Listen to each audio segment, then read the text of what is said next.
Hello guys, तो इस video में आज आपको डीएफए बनाना सिखाऊंगी। इस वीडियो को आप थोड़ा सा भी वॉच करेंगे ना, आपको कंप्लीट वॉच करने का ज़रूर मन करेगा, क्योंकि बहुत ही इजी वे में आपको डीएफए बताऊंगी आज। तो पहली बात तो आप ये ध्यान में रखें, डीएफए को हम एडजस्ट करेंगे। एडजस्ट का मतलब ये नहीं कि आप कुछ भी एडजस्ट करते चले जा रहे हैं, गलत सलत बनाए जा रहे हैं। मैं आपको एडजस्ट ही करना तो बताऊँगी, कैसे एडजस्ट करना है, यही तो खेल है डीएफए का। तो सबसे पहले आपको कुछ मेन बातें पता होनी चाहिए। बहुत सारी मेन बातें लोग अदर वीडियो से बताते हैं, पर ये मेरी कुछ ट्रिक्स हैं जो मैं अपने डीएफए बनाने टाइम पे यूज़ करती थी।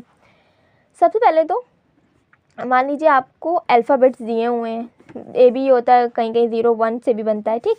ए बी से देख रहे हैं, मान लीजिए आपको ए बी दिया हुआ है और आप स्टेट्स यूज़ कर रहे हैं। डीएफए बनाने के दौरान आप स्टेट्स यूज़ कर रहे हैं।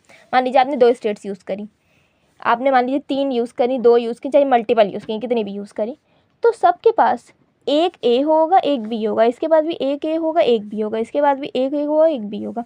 आगे आप जितनी भी स्टेट्स यूज़ करेंगे आपके पास एक ही ए होगा, एक ही बी होगा। अब आपको इसी को यूज़ करके एक डीएफए कंस्ट्रक्ट करना है, ठीक। सबको एक ही बार आप एक बार आपने अगर यहाँ पे यूज़ कर दिया तो आप उसको दोबारा नहीं यूज़ कर सकते, ठीक। और मान लीजिए यहाँ पे अगर इसके बी को आपका यूज़ करने का मतलब मन नहीं है, मीन्स मान लीजिए आपकी ऐसी आपको वो स्ट्रिंग दी है कंस्ट्रक्ट करने के लिए कि आपका वहाँ अगर आप बी यूज़ करेंगे तो आपका डीएफए गड़बड़ हो जाएगा, तो बी आपको नहीं यूज़ करना है, तो आप उसको डेड स्टेट में डाल सकते हैं, ठीक। क्यों 5 से डिनोट करते हैं, या तो सिंपली आप 5 से भी डिनोट कर सकते हैं। कुछ भी आपका यूज़ करने का मन नहीं, वो सिंपली आ जाएगी डेड स्टेट में। डेड स्टेट एक ही बनेगी, सारी जो भी नहीं यूज़ करना वो वहाँ पे आ जाएगा, ठीक। ये हो गई बात। आपकी स्टार्टिंग स्टेट जो होती है वो तो आपको पता होगा एरो से बनता है, और फाइनल स्टेट डबल सर्कल से। अब इन्हीं सब बातों को ध्यान में रखते हुए हम एक डीएफए अब बना के देखते हैं। स्टार्ट्स विद ए। आपका डीएफए ए से स्टार्ट होना चाहिए, बाकी ख़त्म किस पे हो रहा है हमें उससे मतलब नहीं है। बीच में कुछ भी आ रहा है हमें उससे मतलब नहीं है, ठीक। आपको यहाँ पे छोटा सा दिया होता है ए कॉमा बी दिया, मतलब आपकी सारी स्टेट्स के बाद 2 चीज़ें होंगी, एक ए होगा, एक बी होगा, ठीक। तो अब स्टार्ट करते हैं। सॉरी, पहले तो अपनी लैंग्वेज लिख लेते हैं हम। सबसे जो छोटी स्टार्ट्स विद ए, आपका ए से स्टार्ट हो रहा है, तो आपका एक कंडीशन ये भी तो बन सकती है कि आपने ए से स्टार्ट किया और ए पे ही ख़त्म, मतलब ए से स्टार्ट किया, ख़त्म हो गया, फाइनल स्टेट पे आ गए, तो ये कुछ गलत तो है नहीं, ए से ही तो स्टार्ट हो रहा है, तो ये कंडीशन बन रही। इसका मतलब आपकी जो मिनिमम स्टेट होगी, मिनिमम लैंग्वेज स्ट्रिंग जो होगी आपकी वो ए होगी, बाकी मैक्सिमम तो बहुत सारी होंगी। ए बी भी हो सकती, ए बी भी हो सकती, ए मल्टीपल टाइम्स बी भी हो सकते हैं, मल्टीपल टाइम्स ए भी हो सकते हैं, कुछ भी हो सकता है। इनफाइनाइट डीएफए है ये आपका, ठीक। तो अब बना के देखते हैं। आपको इन सब से मतलब ही नहीं है, इन सब को तो एडजस्ट करने के लिए यूज़ करेंगे, मतलब आपको इससे है क्यों नॉट, आपको स्टार्टिंग स्टेट बनानी है और आपको फाइनल स्टेट बनानी है, ठीक। बस आपको सिंपली यहाँ पे ए लिख देना, बन गया आपका डीएफए। अब बाकी इसका एक बी बच रहा है, इसका ए कॉमा बी बच रहा है, ठीक। अब इन दोनों को एडजस्ट करना है हमें। अब हम बी अगर हम यूज़ करेंगे तो हमारा डीएफए गड़बड़ हो जाएगा। मान लीजिए मैंने बी का लूप लगा दिया, तो मेरी बी ए स्ट्रिंग भी एक्सेप्ट हो जाएगी। हम चाहते ही नहीं कि हमारे स्टार्टिंग में बी आए, तो हम बी को नहीं यूज़ करना चाहते, हम बी को अपना डालेंगे सिंपली डेड स्टेट में, ठीक। डेड स्टेट के बाद भी ए बी होगा, तो इसके ए बी का लूप लगा देंगे, ख़त्म बात यहीं से। डेड स्टेट का आप लूप ही लगाएंगे हमेशा, ये तो ध्यान में रखें बात। अब इसका ए बी बच रहा है, ठीक। अब हमारे पास लास्ट में कितने भी ए आए हमें मतलब ही नहीं है उससे, चाहे जितने भी ए आए, तो हम इसका सिंपली लूप लगाएंगे ए का। चाहे जितने बी आए हमें बी से ही मतलब नहीं है, बी लगा दिया। अब बच्चे ये बना तो देते हैं, लेकिन उनको डाउट रहता है अपनी स्ट्रिंग को एक्सेप्ट करवाने में, चेक भी करना होता है ना कि हाँ कैसे एक्सेप्ट हो रहा है। मान लीजिए मैं ए बी देख रही हूँ, ये लूप आप अपनी मर्ज़ी से चला सकते हैं, ठीक। लूप कितनी बार भी चलेगा। ए यहाँ से आया, ठीक, बी, इस बी को ये नहीं कि ए कॉमा बी है तो दोनों एक साथ ही चलेंगे, एक साथ नहीं चलेंगे, अलग अलग चलते हैं। ए यूज़ कर लिया आपने, अब आपको चाहिए बी, ये एक बार चल गया, फाइनल स्टेट पे आया, फिर ए इसी का ए, फिर बी इसी का बी, फाइनल स्टेट पे आ गया, आपका डीएफए की स्ट्रिंग जो है वो एक्सेप्ट हो गई। अब और भी देख लेते हैं बड़ी से बड़ी, ए बहुत सारे ए ही देख लेते हैं। ए, जितनी बार भी आप ए घुमाएंगे, ए यहाँ से एक आया, बाकी इस वाले ए के लिए एक बार यहाँ, फिर इसी पे घूमे, फिर इसी पे घूमे, आ गए ना फाइनल स्ट्रिंग पे। इसी तरीके से अब मैं इसको एक बार आपको साफ साफ बना के दिखा देती हूँ, क्यों नॉट। चलिए एक और एक स्ट्रिंग आपके एक्सेप्ट करवा लेते हैं, A B B B A B B, कुछ भी ए, कुछ भी लिख लीजिए आप, ए, फिर यहाँ पे A B B B, accept हुआ, A B B A, final state पे आ गए हम, एक्सेप्ट, आपका DFA बन गया सही। अब हम इनवैलिड के लिए भी चेक कर सकते हैं, मान लीजिए बी ए आपका आ गया, बी ए बी बी, अब बी यहाँ पे स्टार्टिंग में जब बी है नहीं, बी आपका डेड स्टेट में गया, इसका मतलब आपका ये मशीन बिल्कुल सही है, कुछ भी गलती नहीं है इसमें। ओके, तो इसको एक बार मैं क्लियर बना के दिखा दे रही हूँ आपको, क्यों नॉट, ए यहाँ पे आएगा, Q1 A, B,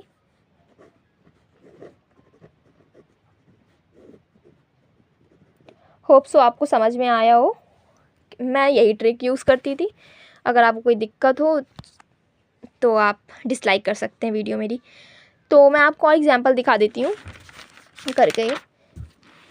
अब देखते हैं हम, स्टार्ट्स विद, आप यहाँ पे स्टार्ट्स विद बी के लिए बना के देखें अपने आप से, सेम यही बनेगा बट कुछ चीज़ें अलग रहेंगी, देख लीजिएगा। Starts with A and ends with B, अब बड़ी चीज़ पे आ गए हम, ठीक। अब इसमें दो चीज़ करने को बोल रहा है, स्टार्ट विद ए और एंड विद बी हो। स्टार्ट्स विद ए, अब सिंगल स्ट्रिंग तो नहीं आने वाली है, जब दो बातें बोल दी इसका मतलब दो स्ट्रिंग आएगी, starts with A ends with B, start with A ends with B, तभी एक्सेप्ट होगा। तो सबसे छोटी स्ट्रिंग आपकी यही रहेगी। अब जब दो यहाँ पे आपकी स्ट्रिंग है तो इसका मतलब 3 स्टेट्स बनेंगी आपकी, ठीक। अब ए बी बी, चाहे जितनी बार भी ले लें हम, A B B B A B, कुछ भी हो सकता है, आगे इनफाइनाइट है या फिर आपका बनेगा, लेकिन सबसे छोटी ये है और हमें इसी की नीड है, बाकी तो हम एडजस्ट करेंगे। आपको 3 स्टेट्स चाहिए, ठीक, क्योंकि आपके पास 2 हैं यहाँ पे अल्फ़ाबेट्स, ठीक। फाइनल स्टेट आपकी ये रहेगी, थर्ड वाली स्टेट आपकी फाइनल रहेगी। ये हो गया आपकी स्टार्टिंग स्टेट, यहाँ से आपको मिला ए, यहाँ से आपको मिला बी, ये आपकी एक्सेप्ट होगी। छोटी स्ट्रिंग एक्सेप्ट हो जाए तो आपको बाकी की एडजस्ट करनी है। यहाँ पे आपका क्या बचा, बी बचा, यहाँ पे आपका ए बचा क्योंकि बी आपने यहाँ यूज़ किया, यहाँ से आपका ए और बी बचा। ओके, अब इनको यूज़ करना है। अब मैंने क्या बोला है, एंड्स विद बी, इसका मतलब बी का तो लूप ही लगेगा, एंड्स विद बी लूप लगेगा, तो हम जितनी बार भी घुमाएंगे वो आके हमारा फाइनल स्टेट पे ही रुकेगा। अगर हम यहाँ ए लगा देते हैं तो हमारा वो ए पे भी एंड हो सकता है, उसकी कोई गारंटी नहीं है, क्योंकि हमारे बहुत लंबे डेटा होते हैं, हम सबके लिए चेक करेंगे। लूप लगाएंगे तो भैया एंड्स विद बी बोला तो बी हम यहाँ पे करेंगे, ए नहीं लगाने वाले यहाँ पे लूप पर, ठीक। तो पहले ये लूप हो गया। अब स्टार्ट्स विद ए बोला है, इसका मतलब बी से तो स्टार्ट कभी भी नहीं होगा, इसका मतलब बी हमारा कहाँ जाएगा, डेड स्टेट में जाने वाला है, ठीक। इसको आप यहाँ पे एडजस्ट मारें, इसका ए बी यूज़ हो गया क्यों नॉट का, इसका बी यूज़ हुआ, ए बचा है, इसका बी यूज़ हो गया, ए बचा है, ठीक।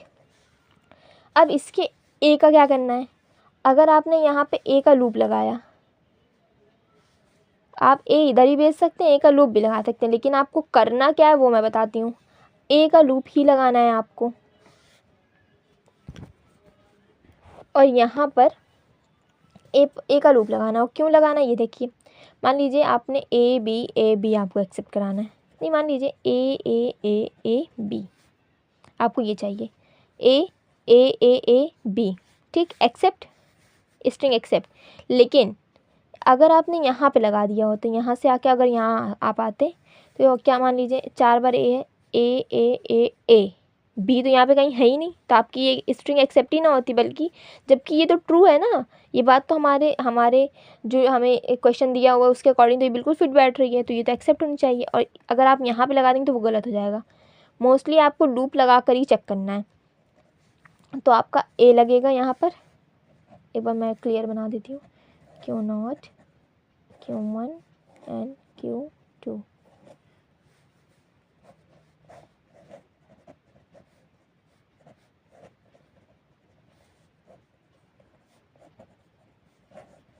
यहाँ पे लूप लगेगा, इसका मैंने बी का यहाँ पे लूप लगाया था, ठीक। अब इसके पास ए बच रहा है, इसका ए भी यूज़ हो गया, इसका ए भी यूज़ हो गया, इसका बी यूज़ हुआ, ए बच रहा है इसका। अब इसके ए का मैं लूप तो नहीं लगा सकती, इसके ए को मैं यहाँ भेजूँगी। अब ये बिल्कुल आपकी फाइनल DFA बन गया है, आप इसको आप चेक कर सकते हैं। आपको सबसे पहले आपको पहला वाला देखना है, इसके पहले वाले पे आपको लगा करके देखना है। अगर इसके पहले वाले में बना करके आपकी सारी स्ट्रिंग्स वैलिड हो रही हैं, जो भी आपने लैंग्वेज लिखी उसकी कोई भी आप स्ट्रिंग चेक कर रहे हैं, सब वैलिड हो रही हैं तो वैलिड है। यहाँ पे लगा के चेक करेंगे तो थोड़ा गड़बड़ होगी, मैं गड़बड़ वाला भी आपको बता दूँगी। पहले मैं गड़बड़ वाला आपको बता रही हूँ।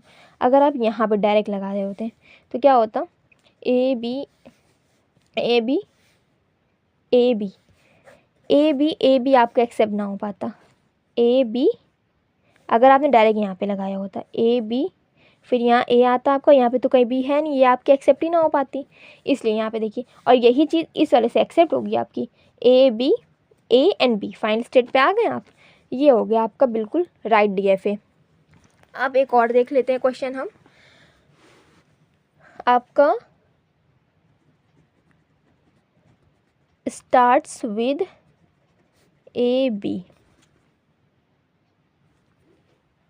Sorry starts with A B, इससे स्टार्ट होना है। अब यहाँ पे 2 हैं, इसका मतलब आपकी 3 स्टेट्स ही बनेंगी, Q0 Q1 Q2। ये हो गई आपकी फाइनल स्टेट, लास्ट वाली आपकी फाइनल स्टेट रहेगी, ये वाली आपकी स्टार्टिंग स्टेट रहेगी मोस्ट केसेस में, ठीक। मोस्ट केसेस में आप कह रहेगी, कुछ एक्सेप्शन केसेस होते हैं जिसमें लास्ट वाली फाइनल स्टेट नहीं बनती, हमेशा लास्ट वाली नहीं बनेगी, लेकिन मोस्टली लास्ट वाली ही बनती है और फर्स्ट वाली स्टार्टिंग तो हमेशा ही रहेगी। ए बी से स्टार्ट होना है, ये हो गया आपका ए बी से स्टार्ट, ठीक। ए बी से स्टार्ट हुआ, ख़त्म होने की तो कोई बात ही नहीं बोली उसने कि बी पे एंड नहीं हो सकता, ये सब तो कुछ नहीं बोला है ना, बी कुछ किसी पे भी एंड हो सकता है भाई स्टार्ट, लेकिन आपका ए बी से होना है, ए बी से आपका स्टार्ट हो चुका है। ओके, अब देखते हैं, इसका बच रहा है B, starts with A B है तो इसका मतलब क्या है, बी को आपको डेड स्टेट में ही डालना होगा, ए कॉमा बी। अब इस वाली का मेरे पास क्या बच रहा है, ए बच रहा है, मैंने यहाँ पे बी तो यूज़ कर लिया। अब इसने बोला है स्टार्ट्स विद ए बी, अगर मैंने मान लीजिए गलती से यहाँ पे लूप लगा दिया होता तो क्या होता, मेरा ए मल्टीपल टाइम जितनी बार भी ए मेरा एक्सेप्ट हो के बी, तब मिलता मुझे बी। लेकिन मुझे तो ऐसा करना ही नहीं है, मुझे ए बी से स्टार्ट करना है, तो यानी कि आप लूप नहीं लगा सकते हैं। ओके, फिर क्या करना होगा, ए बी से आपका स्टार्ट हो गया। अब आप ए को यहाँ पर भी नहीं भेज सकते हैं, बिकॉज आपका ए बी ये वाली स्ट्रिंग आपकी एक्सेप्ट हो जाएगी, देख सकते हैं, sorry triple A and B ये वाली स्ट्रिंग आपकी एक्सेप्ट हो जाएगी, ए बी, और ये मुझे स्टार्ट्स विद ही करना है ए बी से, यहाँ पे तो डबल ए से स्टार्ट हो गए, ये चीज़ तो गलत हो गई है, और ये लेकिन आपकी एक्सेप्ट कर रही, तो ये आपका DFA गलत हो जाएगा। इसका मतलब आपका ए बी कहाँ पे जाएगा, डेड स्टेट में। ओके, यहाँ का ए यूज़ हो गया, बी यूज़ हो गया, इसका बी यूज़ हो गया, ए हो गया। अब इसकी बारी है, हमें केवल स्टार्टिंग कंडीशन दी, एंडिंग कंडीशन दी नहीं। जब एंडिंग कंडीशन ना दी हो तो सिंपली आप लूप लगाइए, ख़त्म करिए, लूप लगेगा आपका ख़त्म हो जाएगा। और जिससे आपकी स्टार्टिंग दी हुई है, मान लीजिए आपकी सिंगल ए से स्टार्टिंग दी हुई है, इसका मतलब बी आपका कहाँ जाएगा, डेड स्टेट में। अगर बी की स्टार्टिंग दी होती है, ए कहाँ जाता है आपको, डेड स्टेट में। स्टार्ट वाले में आपकी कोई ना कोई चीज़ें तो डेड स्टेट में जानी ही वाली हैं, तो ये चीज़ें आप माइंड सेट रखें।